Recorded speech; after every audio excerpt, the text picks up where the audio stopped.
വർഷങ്ങൾക്ക് മുമ്പ് ഫുട്ബോൾ കളിക്കാനുള്ള ആഗ്രഹത്താൽ ആഫ്രിക്കൻ വംശജനായ ഒരു ചെറിയ പയ്യൻ ഫ്രാൻസ് എന്ന രാജ്യത്തിലെ ഒരു ഫുട്ബോൾ അക്കാഡമിയിലെത്തുകയാണ്.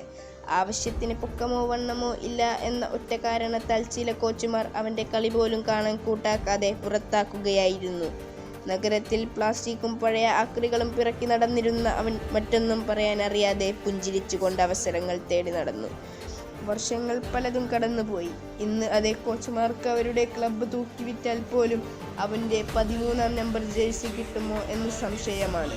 യൂറോപ്പിലെ തന്നെ ഏറ്റവും ഹാർഡ് വർക്കുള്ള, പാസിംഗ് അക്യൂറസിയുള്ള ഡിഫൻസീവ് മിഡ്ഫീൽഡറായി എൻഗോളോ കാൻഡെ മാറിക്കഴിഞ്ഞിരിക്കുന്നു.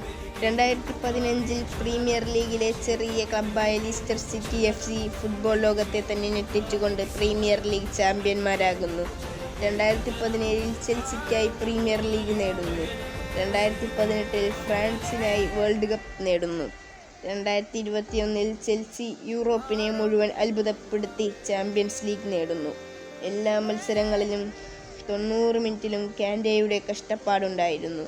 ഇതിനുപരി അധികം സംസാരിക്കാത്ത, അഹങ്കാരം എന്താണെന്നറിയാത്ത, എപ്പോഴും മനസ്സിൽ ഒരു പുഞ്ചിരി കാത്തു സൂക്ഷിക്കുന്ന എൻഗോളോ കാൻഡെയെ എല്ലാവരും ഇഷ്ടപ്പെടുന്നു.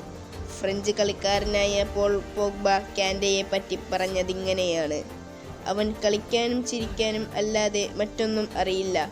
കളിക്കളത്തിൻ്റെ അകത്തായാലും പുറത്തായാലും അവൻ കള്ളം പറയുന്നത് ഞാൻ കണ്ടിട്ടില്ല. ഞാൻ കണ്ടതിൽ വെച്ച് ഏറ്റവും മഹാനായ ഫുട്ബോളർമാരിൽ ഒരാളാണ് എൻഗോളോ കാൻഡെ. ഫുട്ബോളിനഴകേറുന്ന കറുത്ത വംശജരിൽ ഒരുവൻ. കറുത്തവർക്ക് സൗന്ദര്യമില്ല എന്ന് പറയുമ്പോൾ ഫുട്ബോളിൽ കറുത്തവരാണ് ഏറ്റവും സൗന്ദര്യമേറിയവർ. അതിനൊരുത്ത ഉദാഹരണമാണ് എൻഗോളോ കാൻഡെ.